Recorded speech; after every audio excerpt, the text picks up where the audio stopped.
नमस्कार मित्रांनो, आज आपण बार्शी तालुक्यातील इंद्रेश्वर कारखाना उपळाई ठोंगे हद्दीमध्ये आहे इथे आलेलो आहोत. मित्रांनो, आज विशेष कारण काय नाहीये, पण आज ऊसतोड कामगार आहेत. ते बैलगाडीद्वारे ऊस कारखान्यापर्यंत वाहतूक करत असतात. प्रचंड कष्ट तेही करत असतात आणि त्यांच्याबरोबर त्यांच्या खांद्याला खांदा लावून हे देशी पशुधन आहे तेही त्यांच्याबरोबर त्याच ताकदीनं आणि त्याच जिद्दीनं हे ऊस ओढण्याचं, ऊसाच्या गाड्या ओढण्याचं काम करत असतं. मित्रांनो, प्रचंड कष्टाळू जमात म्हणून ह्या लोकांकडे पाहिलं जातं. थंडी असू द्या, ऊन असू द्या, यामध्ये ही लोक तग धरून आणि खूप कष्टानं या गोड साखरेमागची जी कहाणी आपण जी पेपरमध्ये सोशल मीडियावर पाहतो ती आज आम्ही स्पेशली इथं दाखवण्यासाठी तुम्हाला इथं आलेलो आहोत. आज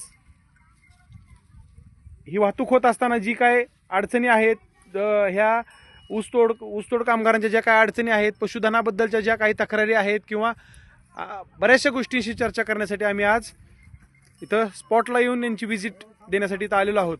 आज इथं एक जवळजवळ मामा इथं किती बैलगाड्या आहेत? 50-55 बैलगाड्या आहेत. म्हणजे जवळजवळ 100 आसपास बैल आहेत इथं.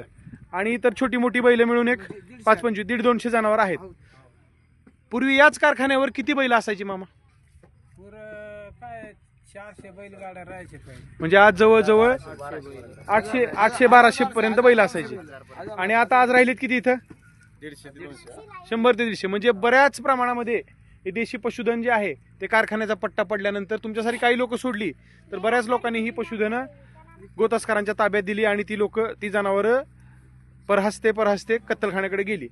तर ही बिकट परिस्थिती आहे. हीच मित्रांनो तुम्हाला दाखवण्यासाठी आम्ही कारखान्यावर आलेलो आहोत. प्रचंड वेगानं या देशी पशुधनामध्ये घट होताना दिसते.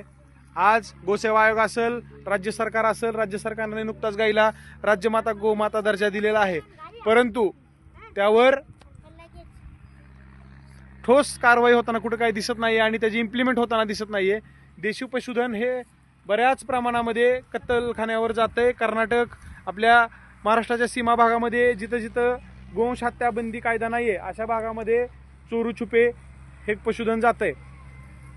तर सांगण्याचा उद्देश असा होता की या भागामध्ये जर कोणी गोतस्कर येत असेल किंवा चुकीच्या पद्धतीनं जर फसवणूक करून यांच्याकडून ते पशुधन लुबाडून जर घेऊन जात असतील तर मी यांच्याकडे आमचे संपर्क क्रमांक दिलेले आहेत. त्याचबरोबर या जनावरांना होणाऱ्या वेदना, यांच्यावर ओझं जे लादलं जातं त्या प्रमाणामध्ये काही त्यांच्याबद्दल जे ओझं जनावरांच्या पाठीवर दिलं जातं त्याबाबतही आम्ही त्यांच्यामध्ये प्रबोधन केलेलं आहे. पशुधन जास्तीत जास्त जगवा, त्यांची काळजी घ्या आणि लोकांपर्यंत चांगल्या प्रकारचं दूध, तूप, दही, शेण, गोमूत्र या सगळं जो ठेवा दिलेला आहे तो आपण जपला पाहिजे. आज आपण इथं आलेलो आहोत. हे इथं मुनीम आहेत, यांच्याशी आपण बोलूयात. साहेब, आपलं नाव काय? जगन्नाथ सिंग जाधव. तुम्ही इथं किती दिवसापासून काम करताय? 13 वर्षापासून. तुम्ही ज्यावेळी इथं आले होते त्यावेळी जनावरांची संख्या आणि आता संख्येमध्ये किती फरक वाटतोय तुम्हाला? फरकच वाटत होता. खूप फरक पडलेला आहे. ठीक आहे मामा, तुमचं काय नाव आहे? भास्कर सरजी चव्हाण. कुठलं गाव?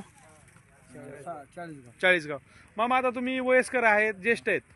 तुमच्या काळामध्ये जनावरांची संख्या आणि आताच्या संख्येमध्ये किती फरक पडतोय? ज्या तुलनेत माणसाची संख्या वाढली त्या तुलनेत जनावरांची संख्या वाढलेली दिसतेय का? आता 4 पटीने 4 पटीने कमी झाली. म्हणजे पुढे भविष्यात पशुधन बघायला मिळेल का? ही जी छोटी पिढी आहे, ह्या पिढीला, ही जी पिढी इकडे रे बारक्या इकडे, ही जी लहान पिढी आहे, ह्या लहान पिढीपर्यंत हे पशुधन बघायला मिळेल का? गॅरंटी नाही गॅरंटी. कारण तुम्ही ज्यावेळी होते तेव्हा 1000 2,000 जनावर कारखान्यावर असायची आणि आता किती दिसत आहेत तर 100 ते 125.